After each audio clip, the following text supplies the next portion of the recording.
Hello everyone, मेरा नाम है फराज खान और आप देख रहे हैं खान स्टडी पॉइंट। तो बच्चे लोग, आज हम बात करने वाले हैं सीबीएसई क्लास 10 और क्लास 12 से रिलेटेड एक बिग न्यूज़ के बारे में, जो कि है कि इस साल जो होगा एग्ज़ाम 2 पार्ट्स में लिए जाएंगे बच्चों के, चाहे वो क्लास 10 के हों चाहे वो क्लास 12 के क्यों ना हो। क्योंकि आपने देखा होगा कि पिछले साल जो कोरोना के केस बढ़ने की वजह से क्या हुआ था कि एग्ज़ाम्स कैंसिल करने पड़ गए थे। तो इस साल इस सिचुएशन से बचने के लिए, क्योंकि किसी को भी नहीं पता कि आने वाले टाइम में क्या होने वाला है, केस बढ़ेंगे या नॉर्मल रहेंगे, कम हो जाएंगे, क्या होगा, तो इसी चीज़ से बचने के लिए सीबीएसई ने एक नया सर्कुलर निकाला है अपनी साइट पर। उसमें क्या लिखा हुआ है, हम उसी के बारे में आज बात करने वाले हैं। कि उसमें मोटा मोटा ये लिखा हुआ है कि इस बार के एग्ज़ाम्स 2 पार्ट्स में लिए जाएंगे, टर्म 1 एंड टर्म 2 के रूप में। ठीक है, और आपको पता ही होगा कि ये सिस्टम जो था 2 बार एग्ज़ाम लेने वाला, ये सिस्टम पहले भी एक बार आ चुका है SA1 और SA2 के नाम से। ठीक है, तो आज हम इसी पूरे सिस्टम को डिटेल में पढ़ने वाले हैं, समझने वाले हैं कि इस साल के लिए एग्ज़ाम किस तरीके से हो सकते हैं, किस फॉर्म में हो सकते हैं, कितने मिनट की टाइमिंग मिलेगी हमें, ठीक है, और कहाँ वो एग्ज़ाम हो सकते हैं। तो चलिए समझते हैं फिर इसे हम यहाँ पर। तो जो आपके एग्जाम होंगे वो 2 टर्म्स में होंगे, यहाँ लिखा है टर्म 1, यहाँ लिखा है टर्म 2। ठीक है, यहाँ हम बात करेंगे टर्म 1 के बारे में कि टर्म 1 के एग्जाम किस तरीके से होंगे। तो समझते हैं, टर्म 1 के जो एग्ज़ाम होंगे वो आपके होंगे नवंबर से दिसंबर के बीच में। सर्कुलर में साफ साफ मेंशन किया गया है कि जो टर्म 1 के एग्ज़ाम होंगे वो नवंबर दिसंबर में ही होंगे पक्का। और उसका सिलेबस जो होगा अप्रॉक्सीमेट, ठीक है, अप्रॉक्सीमेट 50% होगा। यानी कि अगर आप मान के चलिए, अगर हम साइंस की बात कर रहे हैं, ठीक है, साइंस में अगर आपके 16 चैप्टर हैं तो आप ये मान सकते हैं कि 16 में से 8 चैप्टर आपके टर्म 1 में आ जाएंगे। ठीक है, और फिर अगर हम बात करें टर्म 2 की, टर्म 2 के एग्ज़ाम होंगे वो आपके मार्च या अप्रैल में होंगे, यानी कि मार्च से अप्रैल के बीच में किसी भी डेट पे हो सकते हैं, जो कि डेट रखिए, पता चल जाएगी टाइम पे आने पे। ठीक है, तो यहाँ पर भी सिलेबस जो होगा वो 50% ही होगा। ठीक है, यहाँ पे सिलेबस 50% रहेगा, यहाँ पे सिलेबस 50% रहेगा। ठीक है, अब बहुत से बच्चों का सवाल ये होगा कि सर यहाँ पर 50% पढ़ने वाले हैं, क्या वही 50% यहाँ पर भी रिपीट हो सकता है क्या, या नहीं होगा? तो बच्चों जवाब है नहीं। यहाँ पर आपने जो भी एग्ज़ाम में पढ़ा या दे दिया वो आपको फिर दोबारा टर्म 2 के लिए नहीं पढ़ना है। इसीलिए इस बार 2 पार्ट में बांटा गया ताकि बच्चों को भी थोड़ी सी आसानी हो जाए। ठीक है, और वो हाफ हाफ करके सिलेबस पढ़ सकें और उसके एग्ज़ाम दे सकें, ताकि बच्चों को सहूलियत मिले और टीचर्स को भी थोड़ी आसानी हो जाए चेकिंग वगैरह में। अब हम बात कर लेते हैं कि क्वेश्चन जो होंगे ना वो किस, जो एग्ज़ाम जो होगा वो किस तरीके से लिया जा सकता है, किस फॉर्म में हो सकता है। वो जो टर्म 1 का एग्ज़ाम जो होगा वो प्योरली MCQ बेस्ड होगा, यानी कि वही एक क्वेश्चन लिखा होगा, उसके 4 ऑप्शंस होंगे। ठीक है, उसे बोलते हैं MCQ, मल्टीपल चॉइस क्वेश्चंस। इसी फॉर्म में होगा और कोई क्वेश्चन इसमें नहीं होंगे, सिर्फ MCQ क्वेश्चंस होंगे। लेकिन जो MCQ क्वेश्चन जो होंगे वो किस किस तरह के हो सकते हैं। एक तो होंगे बिल्कुल नॉर्मल जो क्वेश्चन जो होते हैं, छोटा सा क्वेश्चन लिखा है उसके 4 ऑप्शन दे दिए। एक आपका केस बेस्ड जो क्वेश्चन जो आते हैं ना, आपके बड़ी सी लाइन आपको पैराग्राफ टाइप पे लिख के दे दिया, उसके 4 ऑप्शन लिख के दे दिया आपको MCQ बेस्ड में। ठीक है, तो वो क्वेश्चन भी आपके हो सकते हैं।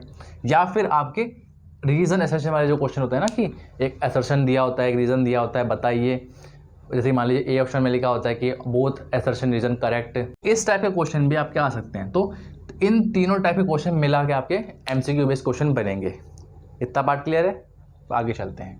तो अब बात करते हैं ड्यूरेशन की, यानी कि जो एग्ज़ाम की जो ड्यूरेशन होगी, मतलब कब तक चलने वाला है एग्ज़ाम, ये वो हमें मिलेंगे 90 मिनट, यानी कि 1.5 घंटे मिलेंगे हमें एक एग्ज़ाम को, एक पेपर को करने के लिए। ठीक है, 90 मिनट्स का टाइम मिलेगा पेपर करने के लिए। अब जो वो एग्ज़ाम होगा वो एग्ज़ाम कैसे लिया जाएगा, OMR शीट पे। ठीक है, जिस तरीके से नीट वगैरह के, JEE वगैरह के एग्ज़ाम्स लिए जाते हैं ना, कॉम्पिटिटिव एग्ज़ाम्स, OMR शीट पर जो पहले लिए जाते थे, उसी शीट पर आपके इस साल 10-12 के एग्ज़ाम भी लिए जाएंगे टर्म 1 के। अब बहुत से बच्चों को नहीं पता होगा, जो 10 क्लास में है, कि OMR शीट क्या होती है। तो यहाँ मैंने छोटा सा बना के दिखाया गया है आपके लिए कि OMR शीट जो होती है वो इस तरह से होती है। जैसे कि ये क्वेश्चन 1 लिखा है, ये क्वेश्चन 2 लिखा हुआ है, ठीक है ना। अब इसके 4 ऑप्शन दिए होंगे ABCD। तो इन 4 ऑप्शन में से जो भी ऑप्शन आपका ठीक होता है उसको आपको डार्क करना होता है। जैसे कि मान लीजिए फर्स्ट क्वेश्चन का जो आंसर है वो ऑप्शन C है, तो इसे हम ऐसे करके डार्क कर देंगे। ऐसे ही मान लीजिए अगर आपका क्वेश्चन 2 है, तो क्वेश्चन 2 का जो आपको मान लीजिए फर्स्ट ऑप्शन ठीक है आपका, तो हम ए वाले पार्ट को डार्क कर देंगे। ठीक है, तो इस तरीके से आपको OMR शीट में अपने आंसर्स फिल करने होते हैं। ठीक है, उस ऑप्शन को डार्क करके, ठीक है, काला करके पेन से। समझ में आ गई इतनी बात? ठीक है, फिर आगे चलते हैं। अब हम बात कर लेते हैं कि ये जो आपके एग्ज़ाम होंगे, आपके एग्ज़ाम कहाँ हो सकते हैं, किस जगह होंगे, घर पर होंगे, स्कूल में होंगे, एग्ज़ाम सेंटर्स में कहाँ पर। तो यहाँ मैंने लिखा है इफ़ कोरोना, एरो नीचे मतलब कम हो जाएगा, यानी कि अगर कोरोना के केसेस इस टाइम पे नवंबर दिसंबर में जिस टाइम पे एग्ज़ाम होने वाले होंगे, अगर कोरोना के उस टाइम पे नॉर्मल होंगे, जिस टाइम पे अभी चल रहे हैं ना, या फिर और भी कम हो जाए ना कंडीशन, मतलब नॉर्मल जो कंडीशन जो है वो कंट्रोल में हो, तब CBSE वाले ने बोला है अपने सर्कुलर में साफ साफ कि वो एग्ज़ाम फिर स्कूल में ही लेंगे। कहाँ लेंगे? स्कूल में। अगर कंडीशन नॉर्मल रहती है तो एग्ज़ाम आपके स्कूल में ही होंगे। लेकिन बाई चांस की बात है, अगर कंडीशन थोड़ी हाथ से निकल जाती है, कोरोना केस उस टाइम पे जाके थोड़ा सा बढ़ने लग जाते हैं, तो फिर आपकी यही सेम एग्ज़ाम आपका घर पर आपके लिया जाएगा ऑनलाइन फॉर्म में। ठीक है, अगर कोरोना केस बढ़ते हैं नवंबर दिसंबर के टाइम पे तो आपका एग्ज़ाम वो घर से ले जाएगा, वरना फिर आपका स्कूल से ही होगा। ठीक है, तो इतना पार्ट आपका क्लियर है कि टर्म 1 के एग्ज़ाम किस तरीके से होने वाले हैं, क्या टाइमिंग रहेगी, ड्यूरेशन, कहाँ हो सकते हैं। ठीक है, तो ये टर्म 1 की बात हो गई। अब बात करते हैं टर्म 2 की। टर्म 2 एग्ज़ाम मार्च अप्रैल में होंगे, बता दिया मैंने पहले से ही। यहाँ पर 50% सिलेबस ही आएगा। ठीक है, और एक बात और, CBSE ने एक बात और मेंशन करी है कि जो आपका सिलेबस जो होगा वो रिड्यूस्ड पिछले साल की तरह थोड़ा बहुत हो सकता है। जैसे पिछले साल हुआ था ना कि कुछ चैप्टर्स या कुछ चैप्टर में से कुछ पॉइंट्स कट हो गए थे, वैसे ही या इस साल भी कुछ टॉपिक्स कट हो सकते हैं, लेकिन ऐसा कुछ पक्का नहीं है कि कट हो ही जाएंगे। ठीक है ना, लेकिन ऐसा बोला गया है कि कट हो सकते हैं, रेशनलाइज आपका सिलेबस होगा। तो जो भी सब्जेक्ट होगा रेशनलाइज, उसी हिसाब से जो सिलेबस CBSE जो होगा अपनी साइट पर अपडेट कर दिए कि टर्म 1 में कितना सिलेबस आएगा, टर्म 2 में कितना सिलेबस आएगा। तो उसके लिए हमें जुलाई एंड तक का वेट करना पड़ेगा, क्योंकि जुलाई एंड तक ही आपका पूरा सिलेबस वहाँ पे CBSE की साइट पर आ पाएगा कि फर्स्ट टर्म में और सेकंड टर्म में कितना हमें पढ़ना है, क्या नहीं पढ़ना है। ठीक है, तो यहाँ भी 50% सिलेबस आएगा, जितना भी आपको दिया जाएगा उसमें से 50%। अब यहाँ पर जो एग्ज़ाम का टाइप होगा वो क्या होगा? सब्जेक्टिव। ठीक है, सब्जेक्टिव टाइप होगा, यानी कि लिखने वाला। नॉर्मल जो एग्ज़ाम देते हैं ना हम, लिखने वाला, लॉन्ग शॉर्ट वगैरह। तो यहाँ पर क्वेश्चंस लॉन्ग वाले भी हो सकते हैं, शॉर्ट वाले भी हो सकते हैं, MCQ वाले क्वेश्चन भी इसमें हो सकते हैं, और असर्शन रीजन वाले क्वेश्चन भी इसमें हो सकते हैं। यानी कि नॉर्मली जो आपका पेपर जिस तरीके से होता था पिछले साल भी, बाकी पिछले साल से होता आ रहा है, उसी टाइप का आपका सेकेंड टर्म का पेपर होगा, जिसमें सिर्फ 50% सिलेबस आपको पढ़ना होगा। जो आप 50% पहले पढ़ चुके हैं वो आपको इसके लिए नहीं पढ़ना होगा। इतनी बात क्लियर है? जितना सिलेबस आप यहाँ पर टर्म 1 के लिए पढ़ चुके हैं, एग्जाम दे चुके हैं, वो सिलेबस आपका इस टर्म 2 में नहीं आएगा, उसको आपको नहीं पढ़ना होगा, आपको बचा हुआ 50% पढ़ना होगा। ठीक है, अब यहाँ पे एक बात और वहाँ पे मेंशन की गई है सर्कुलर में कि अगर मार्च अप्रैल के टाइम पे जो केसेस होंगे वो अगर बढ़ जाते हैं, बाई चांस की बात है, क्योंकि किसी को पता तो है नहीं कि कब केस बढ़ जाए कब केस कम हो जाए। अगर मान लीजिए बढ़ जाते हैं तो फिर सब्जेक्टिव टाइप जो एग्ज़ाम पेपर होने वाला है आपका वो फिर नहीं होगा। तो फिर आपका जिस तरीके से टर्म 1 में MCQ बेस्ड एग्ज़ाम लिया गया होगा, उसी हिसाब से आपका सिमिलर एज टर्म 1 यानी कि MCQ बेस्ड आपका एग्ज़ाम लिया जाएगा टर्म 2 में भी। अगर कोरोना केस इंक्रीज हो जाते हैं उस टाइम पे तो ही, नहीं होंगे तो जो लिखा हुआ है सब्जेक्टिव टाइप वैसा ही आपका लिया जाएगा। ठीक है, इतनी बात क्लियर है? आगे चलते हैं। ठीक है, अब इसकी ड्यूरेशन किसकी? इस वाले की, सब्जेक्टिव वाले की ड्यूरेशन बता रहा हूँ मैं आपको। इसकी ड्यूरेशन जो रहने वाली है 2 घंटे की रहने वाली है। आमतौर पर वैसे 3 घंटे मिलते थे, लेकिन इस साल 2 घंटे की टाइमिंग रख दी गई है ताकि एग्ज़ाम जल्दी से जल्दी फिनिश करवाया जा सके। उसी हिसाब से आपका एग्ज़ाम पेपर बनाया जाएगा ताकि 2 आवर्स के अंडर ही बच्चे उसको कर सकें आसानी से, कोई दिक्कत ना हो।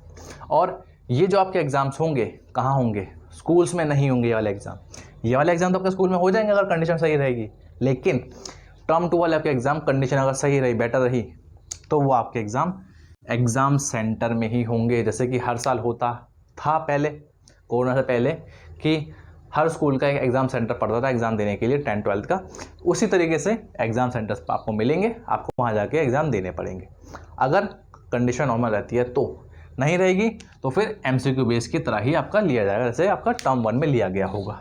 ठीक है, तो ये तो मैंने यहाँ पे समराइज आपको कर दिया शॉर्ट पॉइंट में दिखाकर कि सर्कुलर में क्या क्या लिखा हुआ था, किस किस तरीके से आपको तैयारी करनी है टर्म 1 के लिए, टर्म 2 के लिए कितना कितना। तो बच्चे लोग अब हम बात कर लेते हैं कि जो टर्म 1 टर्म 2 के जो आपके एग्जाम जब हो जाएंगे तो आपको रिजल्ट में जो मार्क्स मिलेंगे वो किस बेस पे आपको मार्क्स मिलने वाले हैं। जैसे हम मानते हैं एग्जाम्पल के लिए कि आपके टर्म 1 के जो एग्जाम होंगे नवंबर दिसंबर में, वो आपके बिना किसी दिक्कत के आपके हो जाएंगे, क्योंकि ये उस टाइम पे हम मान के चल रहे हैं कि कोरोना केस नॉर्मल रहने वाले हैं। और मान लीजिए कि आपके टर्म 2 में भी कोई आपकी दिक्कत नहीं आती है तो क्या होगा, तो दोनों में से बराबर वेटेज उठाई जाएगी और बाकी के मार्क्स आपके प्रैक्टिकल्स और इंटरनल्स के हिसाब से आपको दिए जाएंगे आपके रिजल्ट कार्ड में। ठीक है, अब सेकंड कंडीशन में मान के चलते हैं कि मान लीजिए टर्म 1 के एग्जाम आपके बिना किसी प्रॉब्लम के हो गए, लेकिन टर्म 2 में क्या हुआ अचानक से कि आपके केस बढ़ने लगे, तो कंडीशन बिगड़ गई। अब कंडीशन बिगड़ेगी तो क्या होगा, मेंशन किया गया था पहले स्लाइड पे कि तो फिर यहाँ पर भी आपके MCQ वाले बेस्ड वाले क्वेश्चन होंगे, जैसे कि आपके टर्म 1 में होंगे। ठीक है, घर पर आपके। तो इस केस में क्या होगा कि इस बार इस वाले टर्म 1 से आपके ज़्यादा मार्क्स उठाए जाएंगे और यहाँ से थोड़े से कम उठाए जाएंगे एज़ कम्पेयर टू टर्म 1, और बाकी आपके बचे हुए मार्क्स प्रैक्टिकल्स इंटरनल्स के हिसाब से दिए जाएंगे। थर्ड कंडीशन मान के चलते हैं कि मान लीजिए फर्स्ट टर्म जो कि एग्जाम होगा आपके अच्छे से नहीं हो पाए कोरोना केस बढ़ने की वजह से, लेकिन आपके सेकंड टर्म के एग्जाम अच्छे से होगा क्योंकि उस टाइम पे केस नॉर्मल थे। तब क्या होगा, यहाँ से थोड़े कम मार्क्स लिए जाएंगे लेकिन यहाँ से थोड़े ज़्यादा मार्क्स लिए जाएंगे आपके मार्कशीट के लिए, और बाकी बचे हुए मार्क्स वही सेम प्रैक्टिकल और इंटरनल के हिसाब से दिए जाएंगे आपको। फोर्थ केस में मान लीजिए आपके दोनों के टर्म के टाइम पे आपके क्या हुआ कि कोरोना केस ज़्यादा रहे, इंक्रीज़ होने लगे, तो यहाँ पर भी आपका जो MCQ का वो आपका होम घर पर होगा और यहाँ पर भी आपका MCQ वाला होगा जो कि आपका घर पर ही होगा। फिर दोनों में से ही थोड़े थोड़े मार्क्स उठाए जाएंगे, बाकी के बचे हुए मार्क्स आपके प्रीवियस जो आपके छोटे मोटे टेस्ट वगैरह लिए गए होंगे, प्री बोर्ड वगैरह जो हो सकते हैं, या फिर प्रैक्टिकल्स इंटर्स, उन सबको जोड़ तोड़ के आपके मार्क्स आपको दे दिए जाएंगे आपके फाइनल रिजल्ट में। ठीक है, और एक बात और, अगर किसी को ये लग रहा हो कि जो टर्म 1 के एग्जाम जो होंगे उसके आपको मार्क्स नहीं मिलेंगे, ऐसा नहीं है बेटा। इस बार क्या होगा, टर्म 1 के आपके मार्क्स ज़रूर जुड़ेंगे और टर्म 2 के मार्क्स भी आपके जुड़ेंगे, इसीलिए मैं आपको ये सब बता रहा हूँ। ठीक है, आप ये मत सोचिएगा कि टर्म 1 के आपके मार्क्स नहीं जुड़ेंगे, बिल्कुल जुड़ेंगे आपके मार्क्स। ठीक है, क्योंकि इसी वजह से आपके मार्क्स जो आपका है दो पार्ट में कराया जा रहा था कि बच्चों क्या है आराम से 2 पार्ट में पेपर को कर सकें, कोई बच्चों पर ज़्यादा लोड भी ना पड़े और ना ही स्टाफ पर ज़्यादा लोड पड़े। ठीक है, और एग्जाम भी अच्छे से हो जाए बिना किसी प्रॉब्लम के। ठीक है, तो फर्स्ट टर्म सेकंड टर्म दोनों के मार्क्स पे कंबाइंड होकर आपका फाइनल रिजल्ट बनेगा। ठीक है, अब हम एक केस के बारे में और बात कर लेते हैं, जैसे कि हमने पढ़ा था कि जैसे मान लीजिए साइंस में 16 चैप्टर्स है। ठीक है, अब टर्म 1 में भी हाफ आएगा 50% अप्रॉक्सीमेट, टर्म 2 में भी 50% ही अप्रॉक्सीमेट आने वाला है, जो कि आपका सिलेबस आपको बाद में CBSE साइट पे अपडेट कर दिया जाएगा, बता दिया जाएगा कि कितने कितने यहाँ पे कौन कौन से चैप्टर आपके टर्म 1 में आएंगे और कौन कौन से चैप्टर टर्म 2 में आने वाले हैं। ठीक है, लेकिन आपको सिलेबस के आने तक का वेट नहीं करना है। मैं आपके अगर मेरी बात माने, ठीक है, तो आपको अपनी स्टडी कंटिन्यूसली आगे बढ़ाते चलनी है। ठीक है, बिल्कुल रोकना नहीं है आपको अपने स्टडी पे, कोई भी रोक नहीं लगानी है। ठीक है, आपको आप जैसे पढ़ रहे हैं उसको पढ़ते चलिए। ठीक है ना, क्योंकि अगर आप बीच में स्टडी रोक देंगे तो आपका टाइम ही वेस्ट होगा और फिर आगे जाके आपको कोई दिक्कत होने वाली है, क्योंकि टर्म 1 के एग्जाम जो है आपके बहुत ज़्यादा नज़दीक है, बीच में से 2-3 महीने ही बचे आपके बच्चे हैं, क्योंकि नवंबर से जैसे नवंबर स्टार्ट होगा आपके एग्जाम की घड़ी शुरू हो जाएगी, टाइम स्टार्ट हो जाएगा आपका एग्जाम शुरू होने का। ठीक है, अब हम मान के चलते हैं कि ये 8 चैप्टर, ये 8 चैप्टर, क्योंकि 16 का हाफ होता है 8 है। ठीक है, 8 चैप्टर। ठीक है, फर्स्ट टर्म में आपके 8 चैप्टर आने हैं, बाकी के जो बचे हुए चैप्टर होंगे आपके सेकंड टर्म में आने वाले हैं। ठीक है, तो क्या होगा, मान लीजिए आपने अभी तक जुलाई के टाइम तक, अभी जुलाई चल रही है ना, ये आपने मान लिए 4 चैप्टर आपने कंप्लीट कर लिए हैं। अब वो 4 चैप्टर आपके कौन से होंगे, स्टार्टिंग के ही चैप्टर वो होने वाले हैं, क्योंकि कोई बीच से तो पढ़ता है नहीं है। ठीक है, जो भी आमतौर पर जो बच्चे होते हैं, जो टीचर पढ़ाते हैं उन्हें वो शुरुआत के चैप्टर स्टार्टिंग में पहले कराए जाते हैं ताकि बेस थोड़ा सा स्ट्रांग हो जाए बच्चों का। ठीक है, तो अब जो आपने स्टार्टिंग के चैप्टर पढ़े हैं वो आपके बेस तो बिल्कुल नहीं जाने वाले हैं। ठीक है, आप ये मत सोचिएगा कि वो जो हमने चैप्टर पढ़ लिए हैं वो टर्म 1 में आएंगे या नहीं आएंगे, या टर्म 2 में कब आएंगे, क्या, तो आपको ये नहीं सोचना है। अगर मान लीजिए मेरे हिसाब से कि आपके चैप्टर आपके टर्म 1 में आपके आने के ज़्यादा चांस होंगे। ठीक है, क्योंकि जैसे पिछली बार जो आपका सिलेबस जो रेशनलाइज हुआ था, रिड्यूस हुआ था, उसमें क्या हुआ था, जो बच्चे स्टार्टिंग से स्टडी कर रहे थे अप्रैल से ही, ठीक है, तो वो भी सबको पता था कि स्टार्टिंग के चैप्टर पहले पढ़ाए जाते हैं, तो स्टार्टिंग के चैप्टर्स में कोई भी कटौती नहीं हुई थी, बिल्कुल सेम ऐसे एज इट इज चैप्टर रखे गए थे, उसमें कोई भी पार्ट कट नहीं हुआ था। उसी तरीके से जो चैप्टर बच्चे स्टार्टिंग में पढ़ चुके हैं उसी हिसाब से आपके वो फर्स्ट टर्म में भी वो आ सकते हैं वो, ताकि बच्चों की पढ़ाई वेस्ट ना जाए, ठीक है। लेकिन मान लीजिए अगर मान लीजिए फर्स्ट टर्म में आपके आ गए तो आपका फ़ायदा है, बहुत ज़्यादा फ़ायदा है, क्योंकि फिर आपको 8 में 4 आप पढ़ चुके हैं, आपको सिर्फ 4 और पढ़ने पड़ेंगे, ठीक है। लेकिन अगर मान लीजिए बाई चांस की बात है कि अगर ये जो 4 चैप्टर है, 4 में से कुछ चैप्टर आपके नहीं भी आए फर्स्ट टर्म में, बाकी सेकेंड टर्म में अगर, तो भी आपका कोई नुकसान तो होने वाला है नहीं, सेकेंड टर्म में आपको देना ही है, ठीक है।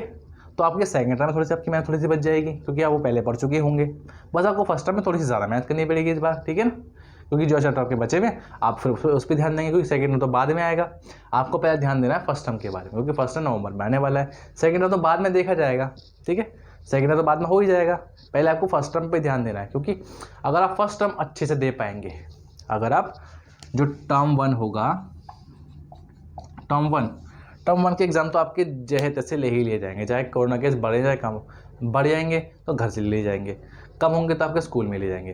लेकिन अगर आपके स्कूल में एग्ज़ाम होते हैं और आपके एग्ज़ाम अच्छे से हो गए, ठीक है, तो अगर आप मान लीजिए इसमें आपके मान लीजिए 80% से अबव आपके मार्क्स आ जाते हैं, तो आपको बहुत ज़्यादा फ़ायदा मिल सकता है, क्योंकि आगे का किसी को पता नहीं कि मार्च अप्रैल में क्या कंडीशन रहने वाली है। अगर उस टाइम पर कंडीशन बिगड़ जाती है तो आपको ज़्यादा से ज़्यादा मार्क्स इसी टर्म 1 से आपको मिलेंगे, जिससे कि आपका रिजल्ट अच्छा हो सकता है, बहुत ज़्यादा बेटर हो सकता है, ठीक है।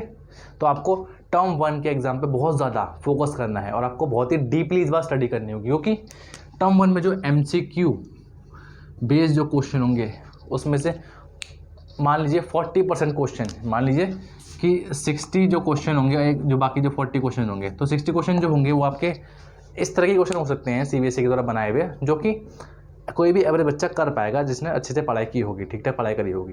लेकिन जो बाकी के 40 क्वेश्चन होंगे वो वही बच्चे कर पाएंगे जिन्होंने अच्छे से डीपली स्टडी करी होगी, डीपली यानी कि जिसने line by line point two point topic को पढ़ा होगा, क्योंकि MCQ में क्या होगा, NCERT कहीं भी किसी भी लाइन से कोई भी क्वेश्चन बन के आ सकता है, ठीक है, और वो क्वेश्चन NCERT का ही होगा, ठीक है। आप चाहे कितनी भी हेल्प बुक्स पढ़ लें, सबका माई बाप क्या है, NCERT ही है, तो आपको पहले NCERT फोकस करना है, ठीक है। तो आपको इन शॉर्ट डीपली स्टडी करनी है, ठीक है, ध्यान से स्टडी करनी है। मतलब पहले क्या होता था कि आपने टॉपिक पढ़ लिया, बस मोटा मोटा हो गया काम, क्योंकि आपको पूरा पूरा लिख के आना पड़ता था। लेकिन इस बार क्या है, आपके ऑप्शंस होंगे, अगर आपके ऑप्शंस में आपको थोड़ा भी कन्फ्यूजन होगा तो प्रोबेबिलिटी बन जाएगी कि आपको क्वेश्चन गलत होने की, ठीक है, क्योंकि 4 ऑप्शन होंगे तो प्रोबेबिलिटी बहुत ज़्यादा होती है कि आपको क्वेश्चन गलत हो जाएगा। अगर आपको ठीक से उसके बारे में नहीं पता, आप श्योर नहीं है, तो बहुत ही कम चांस होगा कि आपका क्वेश्चन वो ठीक हो पाएगा, ठीक है। तो इन शॉर्ट आपको बहुत अच्छी तैयारी करनी है, डीपली स्टडी करनी है, ठीक है। तो आज की वीडियो हमारा इतना ही था। आई होप कि आपको पूरा वीडियो अच्छे से समझ में आया होगा कि आपका किस हिसाब से जो है सिलेबस आपका डिवाइड होने वाला है, कैसे कैसे आपका टर्म 1 टर्म 2 होने वाले हैं, आपको किस तरीके से आपको अपनी स्टडी पे ध्यान देना है। तो आज की वीडियो हमारा इतना ही। अगर आपको हमारी वीडियो पसंद आई तो हमारी वीडियो को लाइक कीजिए और हमारे चैनल को सब्सक्राइब कीजिए और आने वाली वीडियो से जुड़े रहिए। तब तक के लिए टेक केयर, बाय बाय।